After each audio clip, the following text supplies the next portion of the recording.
Orit, you had a question? Mm-hmm. It seems logic that action that we do in a dream, we want to experience the result when we are awake. Mm-hmm. Is it like in the dream there's like the same rules of karma? Let's say in one dream the result is I have a big house and in another a small house. Is it because like last year dream I practiced generosity or things like that? Or it's just random and different? Oh, so Orit's question regards dreams. Like in a dream, do you also experience results of karma? Is there also like a dream world, kind of a separate world? I don't think there's like in one dream you practice generosity, in the next dream you dream about getting a house. I don't think that works really. I think it's very much related to our day-to-day life. So they connect. And in Buddhism, dreams are not given that much meaning. Usually only when someone is more advanced, then their dreams are interpreted, etc. But still, it's not like dreams are totally not important. And I find it interesting when I look at my own dreams sometimes that there are things that I go through in my mind in the waking state, and sometimes I don't work them through enough, or I don't know, something in the back of my mind or something that has been in the back of my mind, and then it comes through in a dream. So it seems to be very much a reflection of what I go through in my waking state. Sometimes it's weird, like you have dreams of being like really, really mad in your dream, but you would never get that mad in a waking state. Or you do things like crazy things and you're like, wow, I would never do that, but you still do it. So it's kind of interesting. I don't really understand how this works, but I do believe that due to imprints we leave while we're awake, things that we do, maybe sometimes things we suppress, I don't know, that they come through in a dream. But I don't know about experiencing the result of a karma. I guess that too. Like maybe you have the karma to be very scared, to have a fearful experience, and that may express itself in a nightmare. Yeah, exactly. That could be, I don't really know. Any kind of experience, like in a dream, it can be very scary. I mean, we may have a scary dream, and in that moment, it's very scary. So that's the result of possibly scaring someone else or causing something to someone else. Because it's really the experience that is the result. But I don't know. I mean, other than that, we do accumulate karma in a dream to some degree. But it's not like if you kill someone in a dream, you don't accumulate the karma of killing. If there's kind of like non-virtue, if there's like a hatred or like a resentment that arises in one's continuum, well then that still has probably some negative effect. I think so too, because I can see a difference in my dreams. That sometimes I avoid stealing, but then in the dream I know it's wrong. I'm not talking like in a clear dream, but also like in a normal dream. So you can even have ethical behavior in a dream, which means it's influenced by a waking state. Yeah, I think that makes sense. So there's definitely the accumulation. I mean, there's this whole discussion in the Vinaya about can you break your vows if you have a dream, if you have a dream that you have sex, for example. And the answer is no. I mean, no, obviously. So, I mean, that doesn't happen. But what happens if you think while you're awake? If I have a vow and I think about doing something wrong, yeah. do it. No, you don't do it. It's not a breaking a vow. No, but I mean, a dream, it's like imagining it, you're imagining it. While in a dream, you think you're doing it. Right? In your waking state, you're imagining it, but you're not doing it. Whereas in the dream, you think you're doing it. So that's the difference. But the action is missing. Yeah, of course. But the discussion still comes up because some people may have thought, well, it seems I've done it. It's like in my dream, it seems I've done it. So in the scriptures, it's like, do you meet a woman? Like usually it's referred to a monk. Like a monk meets a woman. That's kind of like the story. And then this dream woman, what happens? What's the situation? And the answer is, of course, nothing. Pardon? Of course. That's what it is. There's volition in the dream because there's a mental consciousness, and with every mental consciousness, there's always volition. So the volition is there. Do you control what you dream about? Well, do you control what you don't dream about? I mean, I mean, in everyday life, a lot of the things we don't really control. So in a dream, the person who's awake is not really controlling anything. The sense of I that we have when we're awake, that's usually not the sense of I in a dream, because you do things that in awakened state you think, oops, right? But still, in the dream, there seems to be something in control. Right? If you have a dream and you dream about, oh, should I go this way or that way? Oh, I go that way, as an example. There's still a sense of control. Right? Pardon? Not everybody has a choice in a dream. No. I mean, I think even in everyday life, we don't always have a choice. I think our dream world is kind of similar to our waking world. Not saying the same, but similar in some ways. I mean, we do things, we act things, we have like I don't remember much of my dreams, but similar events happen. So oftentimes we have a sense there's no choice, because the person who is awake doesn't seem to have a choice, right? The sense of a self, like my awakened self, the things I do in a dream, I wake up and I think, oh, whoa, that was weird, right? I mean, maybe I got really angry and I beat someone up or something, right? And I would never do that in actuality. But in my dream, if I think about it, there was still a sense of a person who decides to beat someone up. Was there any control? No, I was so angry in my dream that I just went ahead and beat someone up. But that happens to me when I'm awake too. I sometimes do things like later on I think, oops. Yeah. So you see what I'm saying? It's very interesting. I think for me this is interesting because the sense of a self, the sense of awakened self, and the sense of a self that is sleeping. And in both cases there's a sense of a self, but a sense of a different self a little bit. Anyway, but it's a different consciousness. It's actually, why is there a sense of a different self? Because there's a different consciousness at work. The consciousness while we're awake is not at work when we're dreaming. And the one that is dreaming is not the one that is at work when we're awake. It's a different awareness. It's subtler. Yes? I had the two dreams. Uh-huh. One is the Dalai Lama. Uh-huh. And once he gave me order how to paint the drawings, the next day I have to make the exhibition for him. Okay. And he told me which color to make it. Uh-huh. And I make it in the same color that he told me. Uh-huh. And during the exhibition, next day, Yeah. he took me like this, close to the painting, and he said to me, how did you do these beautiful colors? I said to him, not me, it's you. You came to me in my dream and you told me how to do it. Wow. He was laughing and said to everybody, I didn't know that I was in Israel and that I don't know how to paint. This was one. Wow, that's very special. I never had that kind of dream. I was there in Uppsala and I wake up. His Holiness told me in my dream to draw his portrait. His what? His portrait. Draw Mm-hmm. his portrait. Mm-hmm. I just arrived to India. Mm-hmm.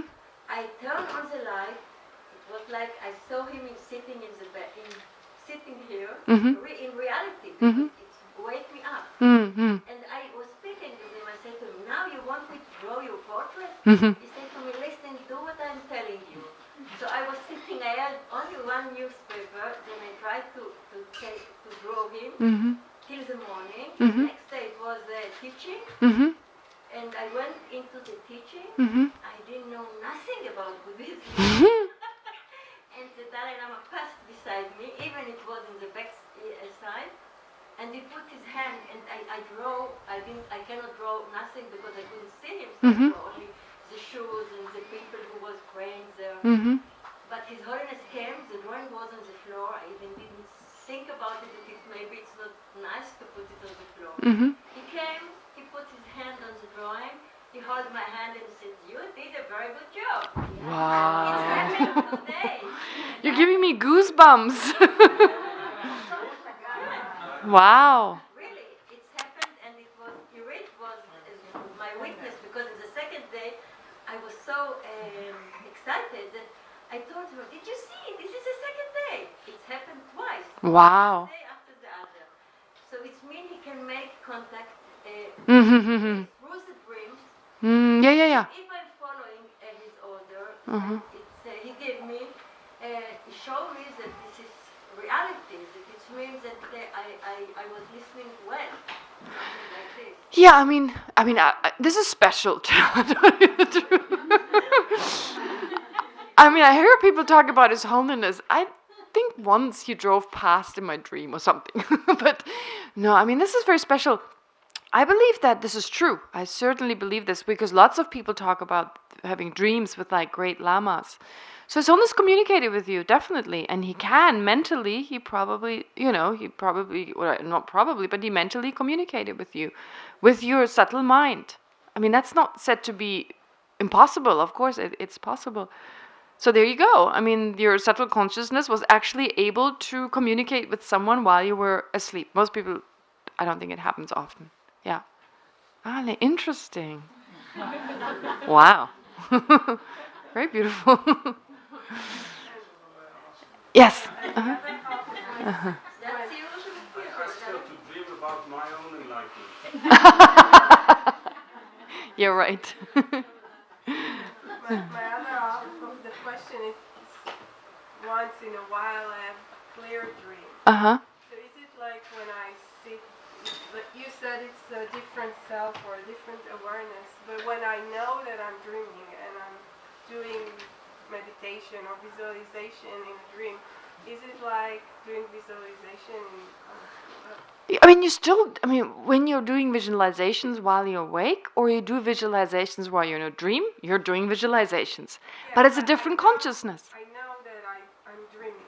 But who knows? It's another awareness. I mean, when you say, I know I'm dreaming, it is your dream consciousness that thinks, I'm dreaming.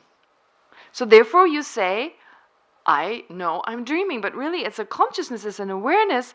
In the dream mind itself thinks, I'm dreaming. But there is much more control. Yeah, that's excellent, actually.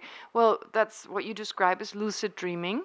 And lucid dreaming, like if the thing is, like, if we can practice all day, excellent, right? Like, how many hours are we awake? 18, 17 hours we're awake every day. 4 minus 7, 16 hours. 16, 17 hours we're awake, okay? So how much time do we spend practicing? That's usually the problem. We need to, work, maybe look after our family, children, clean the house, and so forth. So, of course, we can practice while we do all this, but let's be honest, how often are we really focused on Dharma while we're, vacuum cleaning the floor or whatever? So the idea is that there's not much time we actually have to sit down and do the practice. So then if we could use our dream, wouldn't that be wonderful? At least, 7, 8 hours every night, that's a lot of time. So then to utilize our dreams. While we are in deep sleep, the consciousness is too subtle. If we're not highly advanced, I don't think we can do anything with the subtler mind while we're in this subtle. Well, once you're more highly advanced, you don't have those kind of deep sleep phases. It's more you utilize the subtler mind at that time, and you can practice the Dharma. Now we use the subtle mind while we're dreaming. So it's the same. It's also not accumulated. It's not. Oh yeah, you accumulate virtue. Because you see here, it's not about killing and stealing. I mean, you don't accumulate the karma of doing prostrations. Because you can't prostrate. Yeah, because doing prostrations, of course, mainly, the main part is the mental, but you still do something physically, or doing, I don't know, making water bowl offerings or mandala offerings or whatever, whatever practice you do, or verbally reciting Vajrasattva. You don't do that in your dream, so that part you're missing out on. But usually meditation and so forth, that's just mentally. It doesn't matter how you sit, it doesn't matter whether you lie down or you sit straight, the mental is most important. So that you still do. Yeah. What's meaning you don't accumulate? I mean, nothing is wasted. You accumulate not as the main deed. No, but as but as for- I just said. nothing is wasted. We accumulate everything. No. But that's what she means. That's what she means. Yeah. I wanted to make it clear. And when you said before that we kill but with different intention, we don't accumulate as a first murder. Yes, exactly. But it's not wasted. Yeah. It's something else. Of course, that's the meaning in here, right? I think that's also the way she expressed it. I mean, she doesn't mean there's nothing accumulated. Of course, there's always karma accumulated. There's always volition. Experience like the Yeah, the full result, exactly. The full result of a verbal and a physical action. Well, the mental is still there in the same way, right? Yeah. Okay. Anyway, so as part of, is this clear now what you wanted to? Okay. So now, therefore, here, this is karma that is experienced. Okay, sorry. No, this is therefore karma that will definitely be experienced and karma that will not necessarily be experienced because not the full. This refers mainly to physical and verbal karma. So if only the intention is there, but not the actual an action of the deed, then that's different. Or even if there is the action, but if the intention is not there, there's a difference. So that's the only thing that is saying here, or the main thing that is this is saying here. Okay, and then number 6, there's karma that is experienced in this lifetime, after taking rebirth, and at another time. This is on page 94. Another way of looking at karma, that there is actually karma that can be experienced in this lifetime. Now, that karma, is that projecting karma or completing karma? Yeah, completing. It cannot be projecting. You cannot experience the result of a projecting karma in this lifetime because you cannot be reborn again in this lifetime. Okay, so, and it's said to be a strong karma in general. So some very powerful negative karma or very powerful positive karma can be experienced in this lifetime. But I'm not sure it always has to be powerful. Not sure. Of course, we may say, well, for example, if I'm kind to a person, and the person in response to my kindness also retaliates with kindness, does that mean it's the result of that same karma? Some would say not necessarily, because it could be the karma of being kind in a different life. And just because of me being kind to that person, that karma may ripen. Because also, instead of kindness being the result of me being kind towards something, they may just get upset about it. Right? So if kindness would always, that would be great if karma worked that way. It'd be much easier to have faith in karma. If, whatever I give out, I would get back right away in the same way. But unfortunately, it doesn't always work. Yes, please. I have something that I'm struggling with Uh-huh. about the karma and the self. Yes. When you talk about karma, you always say me, I, Mm. and it doesn't go together like kind of where the karma stays or. Yeah. The idea of selflessness on one hand, and then I experience karma, and this is just the idea that we say there is no self that is separate from mind and body. That's what we mean when we talk about selflessness, but we're not saying that we don't exist. I do exist. I speak right now. What is the I that speaks? Is it separate from mind and body? No. I say I because of a mouth talking, a brain doing something, my hands moving, all that. So on dependence on those basis, I say I. Just for the sake of convenience. Like yesterday, Duran said, isn't that for the sake of convenience we say I? Yes, actually that's true. Of course, to me it seems there's still a separate I that's talking. It's not this, my mouth and my brain, there's some kind of I that's also talking. That's my sense of reality right now. Somewhere located here or wherever it's located. It almost seems physically locatable. Where the karma is. So karma is actually left on the mental consciousness. So on the mental consciousness, that's not the I. But the mental consciousness of our aggregates is the main aggregate. It's the one that also passes on to the next life. Not in its coarser form that it manifests right now in a subtler form, but nonetheless it's the mental consciousness. Is that the I? No. It's not the I, because the coarser consciousness is not the I, the subtler is not the I. So therefore, subtle consciousnesses and coarse consciousnesses are quite different, but the sense of an I is always the same, so it couldn't be the I. And there also we say my mental consciousness. So that's not the I, the mental consciousness, but nonetheless, that's where the imprints are left. Okay? All right. So karma that is experienced in the current life, and if it's not experienced in this lifetime, it could be experienced in the immediate life after death, immediately in the next life. And if it's not experienced then, when any life afterwards. Kind of makes sense, right? What else? But it talks about the kind of the very strong karma that can be experienced in this life and maybe immediately afterwards. Still kind of powerful, so that although it's not experienced in this lifetime, it may immediately afterwards be experienced. And then there are the ones that come anytime after that. So we don't know. Sometimes people find it difficult when they hear about karma, and then if to myself something horrible happens, let's say, I don't know, a traumatic experience such as I get raped, for example. So then to think it's my karma, it's very difficult because there's a sense I haven't done anything. Well, not right now. So the point is here that maybe even thousands of years ago, I mean, if you look back in time, I sometimes find it interesting when you look at historical books, 15th century, 14th century, 10th century. I mean, if I had been born in Europe at that time, boy, that was a tough time, people getting at each other with axes and, and raping and destroying. I mean, like Germany, for example, it was a totally barbaric place.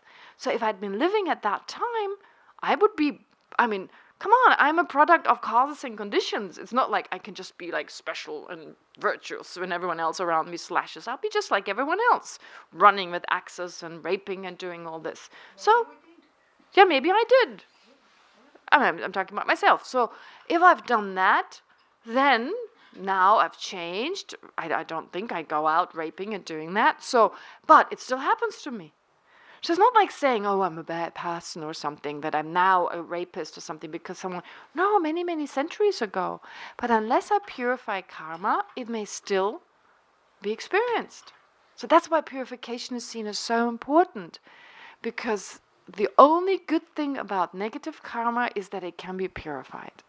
That's the good quality about purity. So any karma can be purified, but if we happen not to purify it and we experience it, it doesn't mean we're not good people. And so sometimes for people that's so hard to think it's my karma. It's almost like on top of the abuse, you feel like a double abuse. Oh, now you also have negative. But it's just a result from the past, like a long, long time ago. Does that help a little bit? Like, I don't know whether any of you struggles with this, but I've met a lot of people who say, no, I cannot accept that this is my karma. I'm not such a person. Yeah, no one is saying that. But, and karma, like I said, karma is not kind or unkind. It's like, I think of it in that way. I once knew someone, when he came to India, he decided he wanted to get used to the Indian water. So when he arrived in Calcutta, the first thing he did, he took a sip from his tap. Oh my God, what a mistake.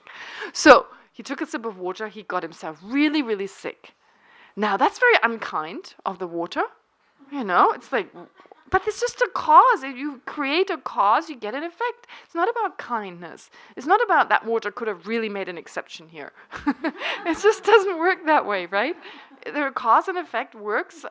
There's nothing to do with kindness. And we're very much used to the idea of a creator. I mean, being born in Israel, being raised in a Jewish context, or being born and raised in Germany in a Christian context, very similar. It takes a while to let go of that kind of personality. It's very natural to feel there's, someone kind of doing it. And come on, I don't deserve that.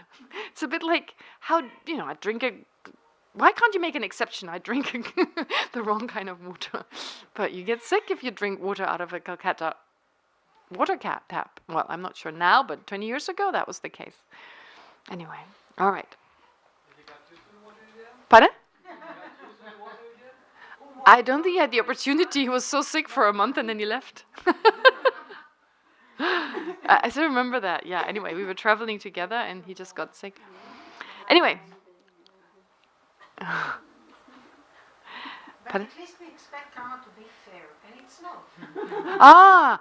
We expect karma to... Is the main thing, that's fair. Oh, I know. But when I perceive the reality and make many negative things because of misperception, that's not fair. Leora's got a good point here. If my intention is negative and I experience a negative result, that's fair. But if I don't perceive reality correctly, that's just not fair. I didn't know. I didn't know about gravity. It's just not fair. If I now drop this, this is not fair. Let's say this is my favorite. I wasn't going to do it. This is still useful. This I don't really use. No, but you see, like, it's the same idea.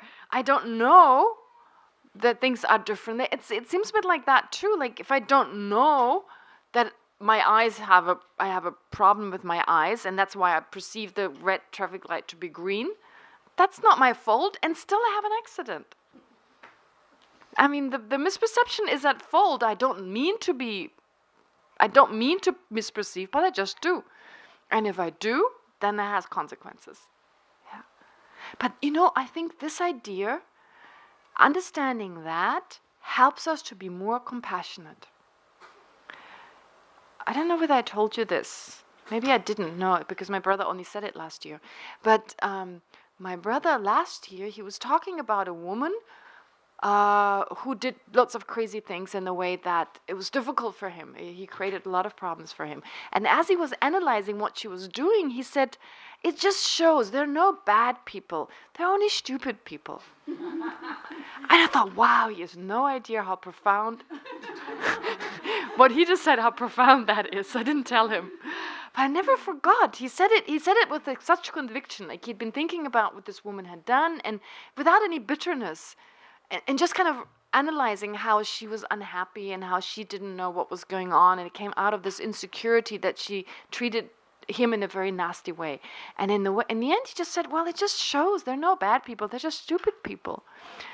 And then I thought, it's true. So actually, there are no evil people as such. There's no one who's just like evil. In many religions, especially in Christianity, I'm not sure about Judaism, there's the talk of the devil.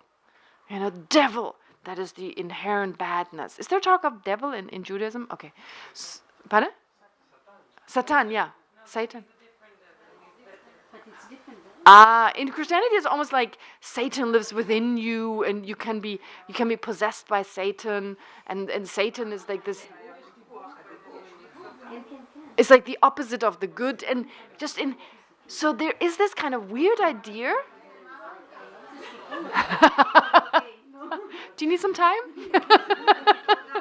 I can give you 5 minutes. You can debate to Satan. Anyway, I'm just kidding, but no. But in Buddhism, that doesn't exist. There is no one who is evil. Pardon? No, but Mara, what does Mara mean? Mara, there are 4 types of Mara. And only one Mara is actually considered to be a living being. And that's just a deluded, afflicted living being. So Mara is not said to be like a devil. It's just said to be beings who are temporarily evil. But again, the root cause is their misperception. So it's not that they're naturally evil. It's just, they cause trouble. They're troublemakers. The other Mara is said to be the afflictions, the Mara of death, and so forth. So, but they're not beings. So there's only one a being that is said to be negative, and that's just an afflicted being. And an afflicted being, such as in the root of all our anger and aggression and so forth, is misperception. So when we take it to that level, anyone we find it difficult to have love and compassion towards them because they do these evil things. If we go a little deeper, misperception of reality. They can't help it. So they do negative things because they misperceive, they perceive their happiness as more important than others, or whatever, you just you can assume what lies behind it. And the deeper misperception that lies even underneath that kind of more coarser misperception is not perceiving how phenomena in the eye really exist, just like myself. And then it's not that difficult to have love and compassion towards them, because it's not evilness that is responsible, it's misperception. I think that's important, and it helps us to generate love and compassion towards others. Because it's much harder to think someone is really intrinsically evil. That doesn't exist. Okay? Anyway, but karma, I think, is I think it's fair, if there's a misperception. So there's a good reason, therefore, to overcome the misperception. That's our responsibility, and we can't expect anyone else to do it. Okay? All right. Anyway, now number 7, now it gets a little bit more difficult. Karma that is volition and volitional karma. I've actually already explained it. The only part that is difficult is the explanation given by another philosophical system that I did mention here, because usually it is mentioned traditionally. Now let me just explain again what I explained early on. From the point of view of the highest Buddhist philosophical system, from the point of view of the highest Buddhist philosophical system, there is mental karma, which refers to volition or mental engagement, and then there is physical and verbal karma, which refers to physical actions induced by a mental karma, and verbal actions induced by a mental karma. That makes sense, doesn't it? So every time there's a thought, every time we're thinking about something, there's mental engagement or volition, and that we call mental karma. Now, if, for example, take the example of killing, initially there's hatred. Okay, I don't like someone. That's not the karma of killing. But then I start thinking, what could I do to get at that person? I should just kill them, right? I mean, just to give you the example here, because it's the strongest and easiest to understand. So I should just kill them. So the moment that thought arises, the volition, the mental engagement that is responsible for moving the mind towards the object of killing them. Now that we call the mental karma of killing. Pardon? Oh, okay, I'll say again the whole sentence. So first there's just this dislike, and then the first time the thought arises, I should just kill them. I should just get rid of them, right? So that thought, that thinking consciousness, the reason it thinks that is because there's the function of volition, right? It's the function of volition. And the function of volition, that is the mental karma. That we say is the mental karma of killing. Okay? I mean, it's associated. It's not like you've killed someone, but it is part of the mental karma of killing. So you have the thought, I should kill this person. How should I do this? And you start planning. Okay? So from the moment you have the thought for the first time until you plan, right? So you're planning now, how am I going to kill? Maybe it's too horrible to say that. Maybe I should use another example, but let's just go on with killing. Okay, so you have the thought to kill someone, and you prepare. So let's say you're very focused, no time to eat and sleep, just get that person killed. All right, so all this time, while you have the thought for the first time, while you're planning to kill them, and even while you're killing them. Because, I mean, unless you don't think of making falafel while you're killing someone, right? It's not like you're physically killing someone and mentally you're thinking of something else. Like, it's before the action needs to be planned, and then during the actual killing itself, there's also the thought, I don't know, beat them up faster, roll over them again, or whatever, if you decide to roll over them with a truck or something. Let's go over again, third time. Whatever. So, anyway, the point is that all these times when you had the thought for the first time, while you planned it, and when you're executing the killing, and even afterwards, you go and check. Dead? Okay. Okay, great. Sorry, this is bizarre. But, all this time you accumulate the karma of killing. It's a mental karma of killing. Because you're mentally engaging in the action. You're planning it, you're executing the action, and you're completing it. That is the mental karma of killing. And the same with generosity. Okay, to kind of balance it out a little bit. I want to give to someone. You plan what you give. While you're giving, you pay attention to the giving. And afterwards, you're satisfied they received your gift. All this is the mental karma of giving. But then there's the actual giving. Okay, so the actual, when you're killing, you may go like, yeah, or kind of scream while you're doing it. So there's a verbal karma. That's not the verbal karma of killing, though. But then there's the physical karma of killing. With giving, likewise, there's a physical action of actually giving the object physically. So then you have the two, the mental karma of giving and the physical karma of giving, or the mental karma of killing and the physical karma of killing. Okay? All right. So anyway, the mental karma is called karma that is volition. Because it is karma, it is a mental activity that is actually volition. That's called karma that is volition, right? Volitional karma is the action of body and speech that was induced by the karma that is volition. So in Tibetan, it says semba. Semba is this mental engagement. Semba actually means thought, kind of. So sem means mind. Sempa kind of means thought or thinking, and it's the present form, the thinking. So volition or mental engagement. And samba is the past of that verb. Semba is the present of like thinking, mentally engaging, and samba is the past. So it's like that which is due to the thinking, which is the result. It has a bit of that connotation. So therefore, and it's a little hard to translate it. That's why I chose the word mental volition instead of mental engagement, because you can say karma of volition and volitional karma, whereas like karma of mental engagement, mentally engaged karma. That sounds weird, right? So the mentally engaged is just a little bit too long, and you can't really form the same kind of construction with the word. But anyway, how do they come? What do you mean they come together? The volitional karma comes in the same time of the volition of the karma. Yes. You're right. Like just think, for example, you plan to kill. In an action. Yes, so true. So for example, let's take the generosity. You plan to practice generosity. There's no giving yet. So you have the karma of volition, and then you're actually giving. But at the time when you're giving, you're paying attention that you're given. You have the motivation to give, and so there's the mental karma of giving, which is called the karma of volition. And at the same time, you're actually physically giving. That is called volitional karma. That is called volitional karma. Why? Because it arises out of that intention, out of that mental karma, basically. It says the other way. Volitional karma does not refer to actual volition of physical or verbal action, but to mental action. Where's that? Where does it say that?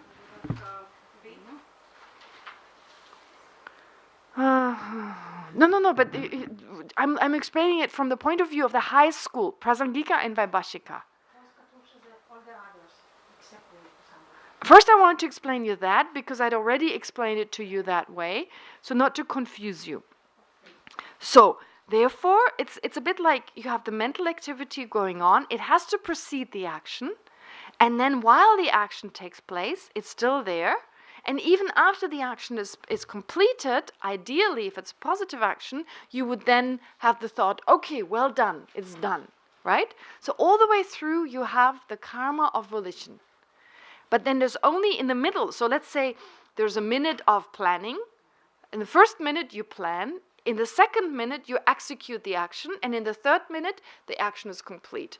During all 3 minutes, you have the karma of volition.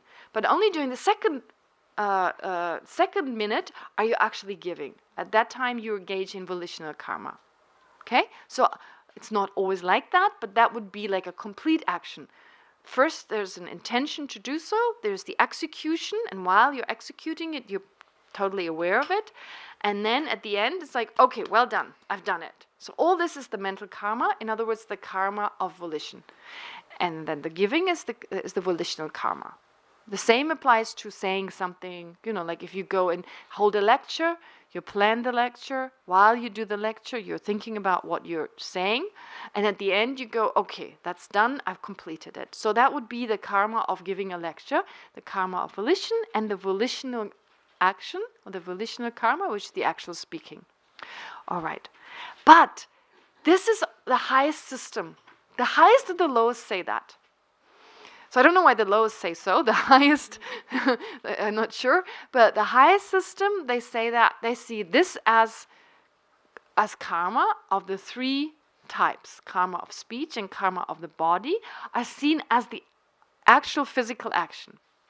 But there's some other tenet holders, Buddhist tenet holders, who would disagree with that. They would say karma of the body, like physically giving something, that's not karma. That's not karma. Saying something, that is not karma. It is only the mental state while doing it. So it's only the mental state before you do the action. That is the karma of volition. While you do the action, that is volitional karma. In other words, let's take those 3 minutes again. First minute, you plan to be generous. Second minute, you are actually generous, you are giving. Third minute, You're just satisfied you've done so. So the action of giving during the second minute, they don't say is karma. The physical giving, they don't call that karma. They only say that the planning of the giving in the first minute, that is the mental karma.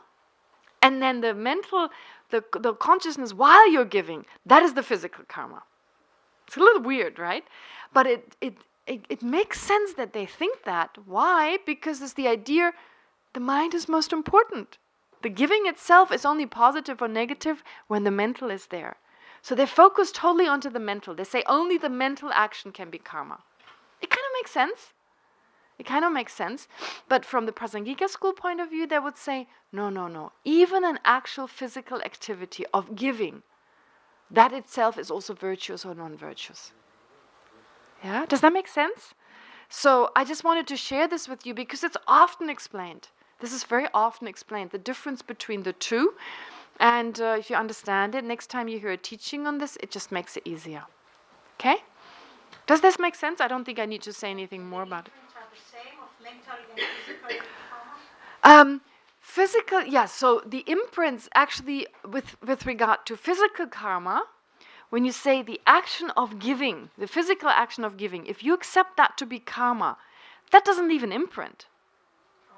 It doesn't leave an imprint because it's not mental. It leaves a subtle form. So the imprints are formed. They're form. It's kind of weird. It's subtle form that's left. There's a subtle form. It's a little difficult, this one. And I didn't add it purposely because it's a little debated. But there is the idea, Buddha Palita, in his text, Buddha Palita, in his book, Buddha Palita. So Buddha Palita, in his book, Buddha Palita, he says that karma, when you accumulate karma of the body and the speech, it leaves some subtle form. So the subtle form, I think, is like an energy. I would say it's like an energy. Even vows are like a subtle form. It's like a subtle energy. If you take a vow, a subtle energy is left. And this goes well with the tantric explanation of energy and mind, like a wind. They talk about wind. But really, wind is a type of subtle energy. It's not really a wind. It's not like, whew, my mind is kind of, like wind is a coarser type of energy. Like the wind outside, the storm is a very coarse energy. But then you have subtler types of energy. That is the one that goes through our body, like in Chinese medicine. Is very much based on that. Tibetan medicine is too.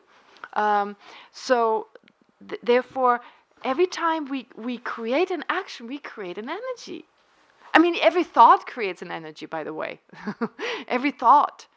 So therefore, sometimes when there are very negative thoughts, when someone has very negative thoughts, we can pick up on it. When someone has a very strong, or when has very strong fear, we can pick up on it. Some people are very sensitive to these energies that are created.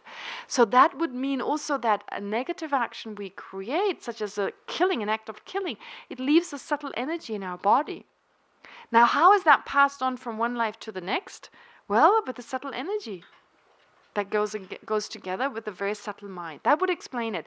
But only in the tantric system, this really explains. It really explains this process. That every time we say something, every time we do something physically, it creates an energy that doesn't get lost, right? And that energy goes together with the energy of our mind, and therefore it goes on to the next life, because every time we pass on to a next life, the very subtle mind passes on, and it comes together with the subtle energy. And so the subtle energy holds the physical, I would say, the physical, what do you call it? The physical not imprints, but the physical residues of our physical actions and verbal actions.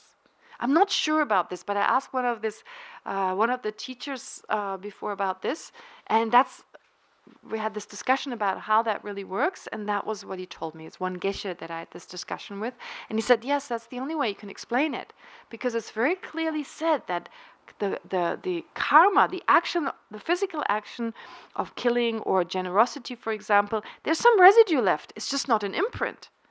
An imprint is only possible with regard to the mental. So remember these 3 minutes of practicing generosity on the mental level, each mental state left an imprint. And that is experienced that results in a certain experience in the future, those imprints, but so does the actual act of giving.